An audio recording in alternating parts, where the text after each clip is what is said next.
교회에 다니는 사람들은 거의 99% 이상 다 세례를 받습니다. 여기 앉아있는 저희들도 세례를 받고 하나님의 교회의 정식 멤버가 되었습니다.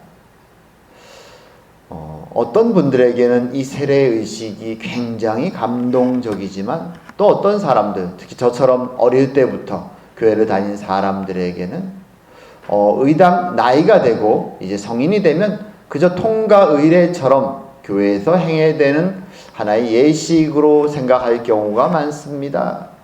물론 이론적으로 머릿속으로는 알고 있습니다. 세례 그러면 참 중요한 것이구나. 이제 내가 하나님 앞에서 내 믿음을 고백하고 그리고 모든 성도들 앞에서 함께 그것을 고백하고 이제 교회의 정식 멤버가 되는구나 알지만 교회 의당 오래 다니다 보면 그저 매년 한 번씩 있는 그 행사에 나도 거쳐가는구나라고 생각하기가 쉽습니다. 전에도 제가 한번 말씀드린 적이 있지만 저는 이것을 캐나다에 와서 해밀턴에서 리폼드 교회에 출석하면서 보고 굉장히 뭐라 그럴까요? 이런 것이 세례식이었구나. 입교를 한다는 것이 세례를 받고 교인으로 입교한다는 것이 이런 의미였구나라는 것을 새삼스럽게 발견하고 참 놀랐습니다. 그날도 벌써 20년이 넘은 일인데 세례를 다 유아 세례를 어릴 때 다 그 교회는 받기 때문에 이제 입교를 하는데 저는 의당 입교식이니까 앞에 입교하는 이제 20세 정도 된 청년들이 나오고 그리고 교회 선포하고 그런 정도의 예식이 진행되겠구나 라고 생각했는데 그날 교회에 가서 보고 깜짝 놀랐습니다. 교회에 보통은 꽉 차도 약간씩 자리가 남는데 그날은 빈자리가 없었습니다. 심지어 뒤에 의자를 깔아서 더 놓을 정도로 사람이 굉장히 많이 왔습니다. 저는 왜 이렇게 사람이 많이 왔나 깜짝 놀랐죠. 알고 보니 그들은 세례받는 세례자들, 입교하는 그 사람들을 축하하기 위해서 주변에 사는 일가 친척들, 친구들이 몰려온 것이었습니다. 그리고 이제 세례식이 끝나고 보통 한국에서도 세례받은 목사님이 나와서 성경책도 하나씩 주고 그런 의식이 있습니다. 사람들 앞에 인사하고 그럼 다 들어가면 끝이죠. 한데 여기는 그 예식이 끝나고 예배가 끝난 다음에 사람들이 아무도 집에 가지 않습니다. 이제 입교한 사람들이 앞에 쭉 한 10-15명이 서 있습니다. 그러면 전 교인이 줄을 서서 그 사람들과 함께 악수를 하고 허그를 하고 축하해 주기 위해서 교회 밖에까지 길게 정교인들이 줄을 서는 장면을 목격했죠. 저도 어떻게 그 줄에 서서 세례 받고 입교한 사람들을 축하하는 거기에 동참했습니다. 그러면서 느꼈죠. 이게 드디어 어른이 되어서 교회의 정식 멤버가 된다는 것의 의미이구나. 일가 친척이 모두 다 축하하는 마치 성인식이 되는 것처럼 그렇게 감격스럽고 기쁨의 자리구나. 마치 우리가 졸업식이 되면 친척들이 다 몰려가서 졸업을 축하하는 어떤 그런 기쁨의 예식처럼 이 입교를 하고 정식 교인이 된다는 것이 교회 전체적으로, 가족 전체적으로 친척과 친구들이 모두 축하할 만한 그런 일이구나라는 것을 그때 목격하고 굉장히 감동을 받았습니다. 아마 그렇게 축하를 받은 그 한 명 한 명 입교인들은 자기 평생에 그날을 기억할 것입니다. 내가 하나님과 우리 형제 자매들 그리고 교회 멤버들 앞에서 이제 축하받고 하나님의 자녀가 되었음을 선포하였구나. 그게 마음속에 각인이 되는 것이죠.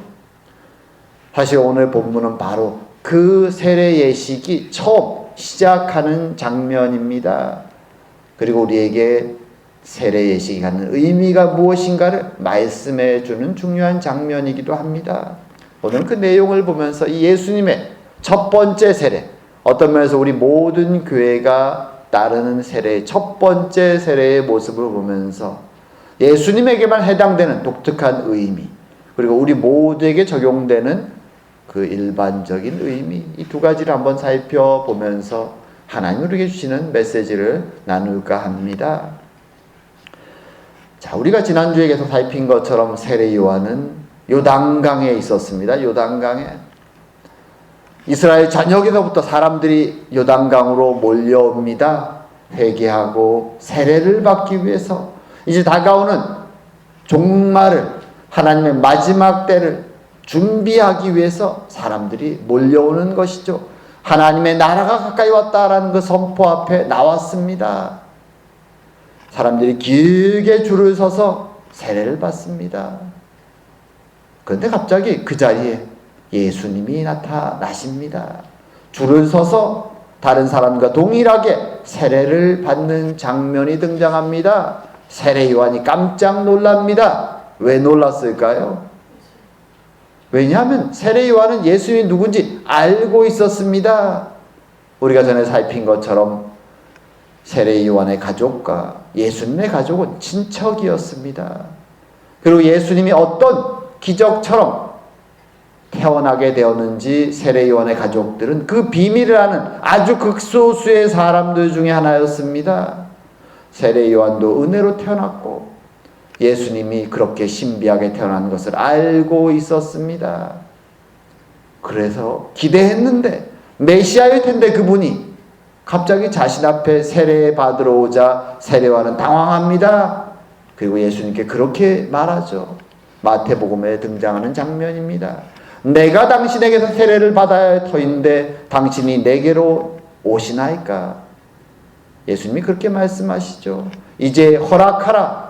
우리가 이와 같이 하여 모든 의를 이루는 것이 합당하니라.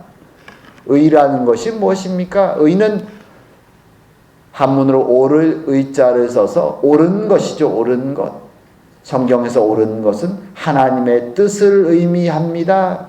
하나님의 뜻을 이룬다고 말합니다. 그러자 세례 요한은 그 뜻에 순종해서 이제 예수님을 요단강에서 세례를 줍니다. 물에 풍덩 담갔다가 일어남을 통해 세례를 줍니다. 자, 이 장면은 사실 사복음서에 다 등장합니다. 이 세례를 받는 장면이 굉장히 중요하기 때문에, 하지만 각 복음서마다 조금씩 특징이 다릅니다. 누가복음은 특별히 그 장면을 이렇게 기록합니다. 오늘가 읽은 본문 두 줄인데 앞줄에 이렇게 얘기하죠. 백성이 다 세례를 받을새 예수도 세례를 받으셨다. 누가가 소개하는 예수님의 세례는 모든 백성들, 지금 세례 요한 앞에 나와서 회개하고 죄를 고백하고 하나님의 임박한 임재를 준비하는 그 겸손하게 엎드리는 세례를 예수님을 동참해서 동일하게 죄인들이 받는 그 세례를 받았다라고 말하는 것입니다.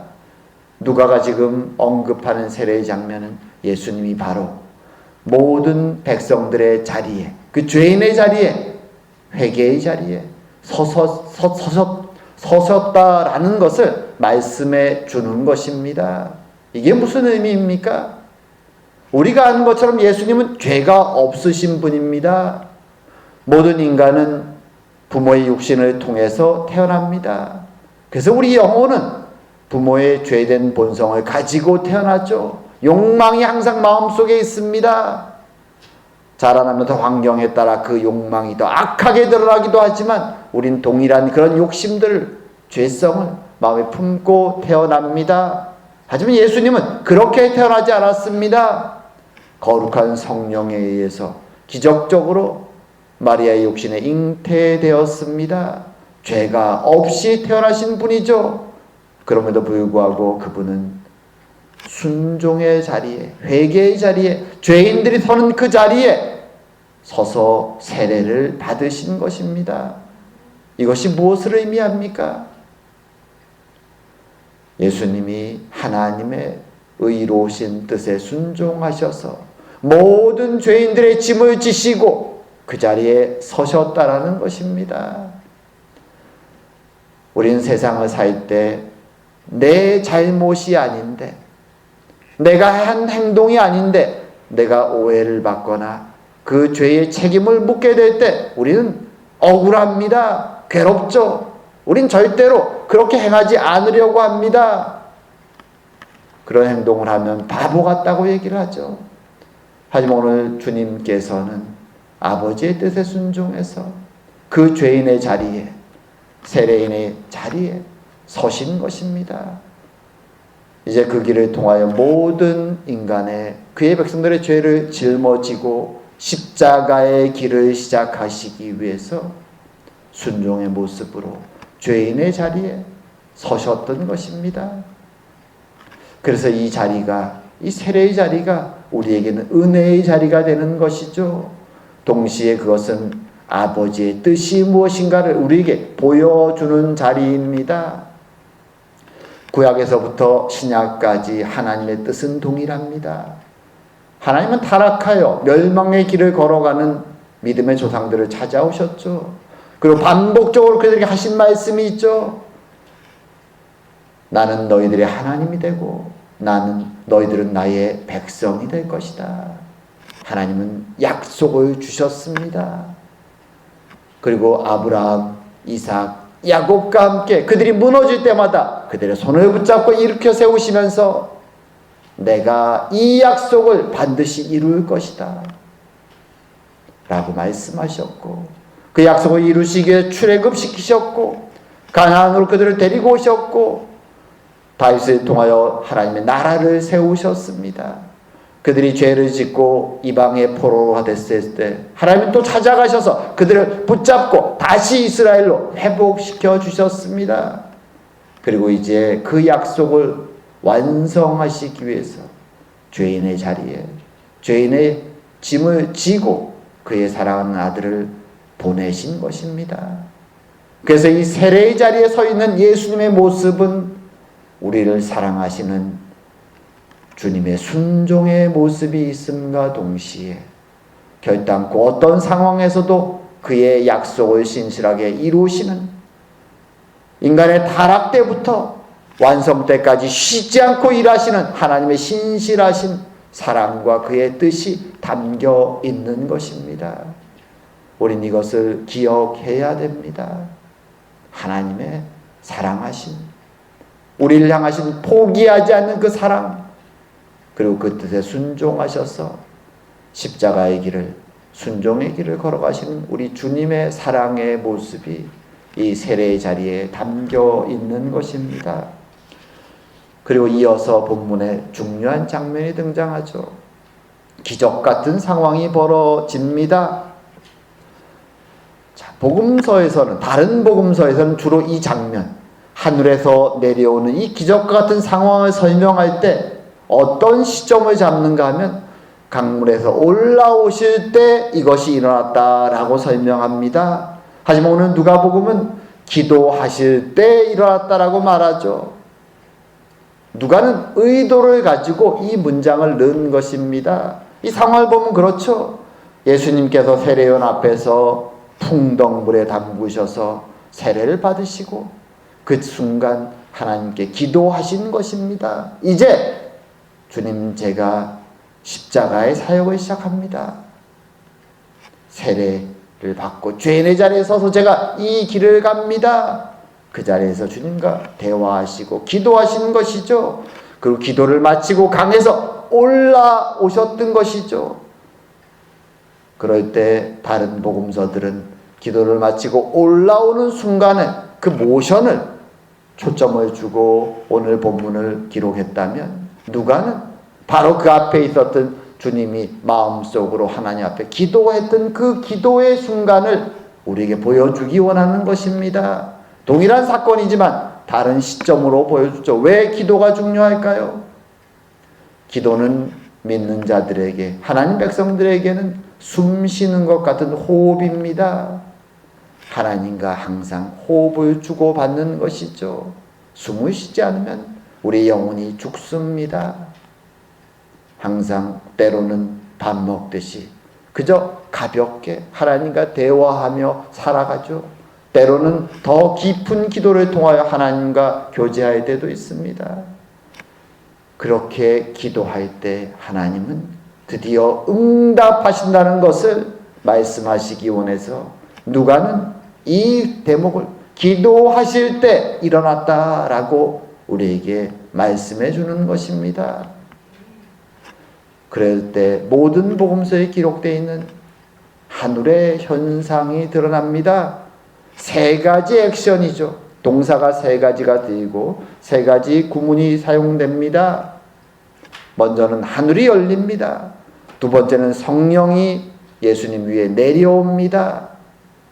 그리고 세 번째는 하늘에서 소리가 예수님께 선포됩니다. 너는 내 사랑하는 아들이라 내가 너를 기뻐하노라. 이 세 가지 액션은 사실 동일한 것이죠. 무엇을 의미합니까? 모든 이들 앞에 하나님이 이 사람이 바로 너희들이 기다려왔던 메시아다 라고 선포하시는 장면입니다. 주님께서 세례를 받고 죄인의 자리에 서서 기도했을 때 하나님의 그 응답으로써 이 사람이 바로 너희들이 기다려왔고 내가 약속했던 메시아다라고 공적으로 선포하시는 자리인 것입니다. 구약시대를 살아왔고 구약의 많은 내용들을 알고 있는 이스라엘 사람들에게 오늘 이 장면은 구약의 예언들이 성취되는 메시아가 드디어 오셨구나라고 확인할 수 있는 장면입니다. 구약에 많은 예언의 내용들이 있습니다. 그 중에 특별히 오늘 본문의 장면과 아주 깊이 연결된 두 본문이 구약에 있습니다. 둘 다 메시아에 대한 예언의 내용들이죠. 그 내용들을 보면 이 오늘 본문에 주님의 선포하심이 너는 내 사랑하는 아들이라 내가 너를 기뻐하노라는 이 말씀의 의미가 더 선명해집니다. 먼저는 시편 2편의 말씀이죠. 2편에서 주님이 이렇게 말씀합니다. 어찌하여 이방 나라들이 분노하며 민족들이 헛된 일을 꾸미는가? 세상의 군왕들이 나서며 관원들이 서로 꾀하여 여호와와 그의 기름 부음 받은 자, 이 기름 부음 받은 자가 메시아죠. 그리스어로는 그리스도라고 말하죠. 기름 부은 자. 대적하며 우리가 그들의 맹 것을 끊고 그의 결박을 벗어버리자 하는도다. 하늘에 계신 이가 웃으시며 주께서 그들을 비웃으시리로다. 그때에 분을 바라며 진노하사 그들을 놀라게 하여 이르시기를 내가 나의 왕을 내 거룩한 산 시온에 세웠다 하시리로다. 내가 여호와의 명령을 전하노라. 여호와께서 내게 이르시되 너는 내 아들이라 오늘 내가 너를 낳았도다. 주님이 이렇게 선포하시는 것입니다. 그가 세울 그의 종 그의 왕을 세우실 때 이 말씀을 선포하시는 것입니다. 내게 구하라. 내가 이방 나라를 내 유업으로 주리니 내 소유가 땅끝까지 이르리로다. 그의 아들에게 입 맞추라. 그렇지 아니하면 진노하심으로 너희가 길에서 망하리니 그의 진노가 급하심이라. 여호와께 피하는 모든 사람은 다 복이 있도다. 시편 2편의 이 말씀은 1차적으로는 다윗의 왕가의 왕들이 즉위할 때 하나님이 그들을 세우셨음을 선포하는 내용이기도 합니다. 그래서 즉위시 이렇게 언급되기도 합니다. 하지만 이 내용의 완전한 성취는 메시아를 통해 성취되기 때문에 구약 사람들은 이것은 하나님의 왕, 하나님이 기름 부어 세우신 왕, 심판자로 악한 나라들을 벌하실 하나님의 왕에 대한 메시아시다라고 여겼습니다. 그래서 이스라엘 사람들이 들을 때 너는 내 사랑하는 아들이다 라고 외칠 때 그 내용을 들을 때 이 구절을 떠올리는 것입니다. 드디어 메시아가 하나님의 사랑하는 아들 그가 오셨구나. 그가 심판자로 이 땅에 오셨구나 라고 생각하는 것이죠. 그리고 또 중요한 한 구절은 이사야서 42장에 나온 주의 종의 노래입니다. 이스라엘이 이때는 이미 포로로 잡혀갔을 때입니다. 하지만 하나님은 구원자를 약속하시며 이 말씀을 주십니다. 이렇게 말씀하시죠. 내가 붙드는 나의 종, 내 마음에 기뻐하는 자, 곧 내가 택한 사람을 보라. 내가 나의 영을 그에게 주었은즉 그가 이방의 정의를 베풀리라. 그는 외치지 아니하며 목소리를 높이지 아니하며 그 소리를 거리에 들리게 하지 아니하며 상한 갈대를 꺾지 아니하며 꺼져가는 등불을 끄지 아니하고 진실로 정의를 시행할 것이며 그는 쇠하지 아니하며 낙담하지 아니하고 세상의 정의를 세우기에 이르리니 섬들이 그 교훈을 앙망하리라. 이것을 통하여 주님은 말씀하시는 것이죠. 나의 종이, 내가 기뻐하는 자가 반드시 너희들을 구원할 것이고 이스라엘만이 아니라 이방 모든 땅에 하나님의 사랑과 정의를 일으켜 세울 것이다. 그가 구원자로서 너희들을 인도해 갈 것이다 라고 말씀하시는 것입니다. 그래서 이스라엘 사람들은 오늘 본문의 말씀처럼 너는 내 사랑하는 아들이라 내가 너를 기뻐하노라 라는 이 말씀을 들을 때 그들은 드디어 약속하신 메시아, 한편으로 심판자요 한편으로 구원자이신 그분이 오셨구나. 그것을 마음속에 확신하게 되는 것입니다. 주님은 하나님의 계획에 따라 이 땅에 심판자요 구원자로 왕으로 오신 것입니다. 그리고 이 주님께서 오신 그 세례의 자리, 그 자리는 동시에 메시아이심을 선포하는 공적인 하나님의 선포의 자리지만 동시에 모든 믿는 자들에게 주시는 중요한 교훈의 자리이기도 합니다. 그것은 어떤 교훈인가 하면 모든 믿는 자는 예수님이 서셨던 그 세례의 자리에 서야 된다는 것을 말씀하시는 것입니다. 주님을 따라 그 자리에 서실 필요가 없음에도 모든 믿는 자에게 모범을 보이시기에 그 자리에 서셨던 주님을 따라 우리도 죄인으로 고백하며 그 세례의 자리에 서야 되는 것입니다. 주님, 저는 죄인입니다.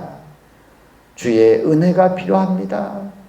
그리고 우리 주님께서 그 자리에 서서 시작하셨고 십자가에서 나의 죄를 위해 죽었습니다. 나를 구원하셨습니다. 라는 고백이 이 세례의 자리에서 모든 믿는 자에게 주어지는 것입니다. 그리고 그 순간 하나님이 예수님께 선포했던 그 말씀처럼 너는 내 사랑하는 아들이라, 너는 내 사랑하는 딸이라, 내가 너를 기뻐하노라 라는 하나님의 선포가 우리에게 선포되는 것입니다.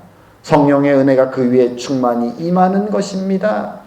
그것이 세례의 약속인 것입니다.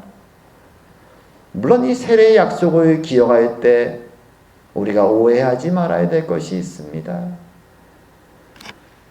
불가피하게 이러한 세례의 의식을 거치지 않았다고 해도 마음에 하나님에 대한 믿음의 확신이 있다면 우리는 구원받을 수 있습니다. 반드시 물을 뿌리거나 물에 들어가는 세례의식이 필수적인 것은 아닙니다.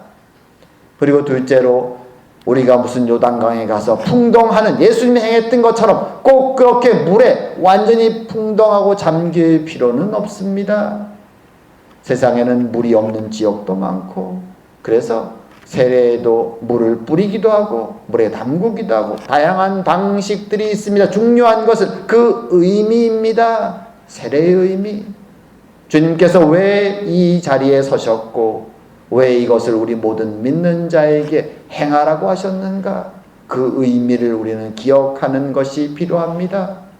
구약의 사람들이 자신들의 자손이 태어나면, 아들들이 태어나면 할례를 통해서 우리는 하나님의 선택받은 백성입니다. 우리는 하나님께 속한 자들입니다라고 고백했던 것처럼 이제 신약시대의 주님은 우리의 마음의 할례를 받으며 하나님의 백성임을 고백하게 하셨습니다. 그것이 세례의식에서 드러나는 것입니다. 이 의식을 통하여 하나님은 그의 백성들을 모으셨고 모든 하나님의 교회가 세례의식을 통하여 그것을 마음으로 준비하고 과연 세례를 받는다는 것이 무엇인가? 나는 왜 세례를 받아야 하는가? 하나님 백성이 된다는 것이 무엇인가를 깊이 고민하고 그것을 배운 이후에 이제 세례의 시간이 되면 하나님 앞에서, 그리고 모든 성도들 앞에서 저는 하나님 앞에서 죄인이지만 우리 주님의 은혜로 구원받았습니다 라고 고백하는 것이죠. 그리고 공적으로 하나님은 그 순간 성령의 은혜를 내리시고 눈에 보이지 않을지라도 모든 자들에게, 귀에 들리지 않을지라도 모든 사람들의 마음속에 너는 내 사랑하는 아들이요 딸이다, 내가 너를 기뻐하노라, 너는 이제 영원토록 나의 백성이요 나의 자녀가 되었다, 주님은 선포해 주시는 것입니다. 그것을 통해 우리에게 확신을 주시고 위로하시며 하나님의 나라의 백성으로 살아가도록 인도해 주시는 것입니다. 그 의미가 이 오늘 요단강에서 주님이 받으셨던 세례의 자리에 담겨 있는 것입니다. 우린 그것을 기억하며 하루하루 살아갑니다. 이제 말씀을 맺을까 합니다. 오늘 본문은 예수님의 세례의 장면을 보여줍니다. 세례 요한도 당황스럽게도 주님은 그 앞에 서셔서, 죄인의 자리에 서셔서 세례 요한으로부터 회개의 세례를 받으십니다. 하나님의 사랑과 뜻을 이루시기 위해서, 그리고 우리를 향한 하나님의 사랑을 증명하시기 위해서 순종하셔서 그 자리에 서셨던 것입니다. 순종하고 기도했을 때 하나님은 응답하셔서 하늘이 열리고 성령이 내려오고 너는 내 사랑하는 아들이요 내가 너를 기뻐하노라, 메시아이심을 하나님은 선포해 주셨습니다. 그리고 이제 주님은 모든 믿는 자들에게 그를 따라 세례자에 서도록 부르십니다. 죄인의 자리에 섰음을 고백해 하시고 이제 메시아의 구원의 은혜를 경험하게 하시며 그 자리를 통하여 하나님이 우리 위에 성령을 내리시고 우리 모두가 하나님의 아들, 딸됨을 선포해 주시는 것입니다. 그리고 힘있게 마지막 때, 이때를 하나님 백성으로 살아가게 하시는 것입니다. 우리 육신은 땅에 속해 있지만 우린 이제 하나님께 속한 자들이 된 것입니다. 참으로 이것을 기억하면서 하루하루 살아가는 저와 여러분 되기를 주의 이름으로 축원드립니다. 기도드리겠습니다.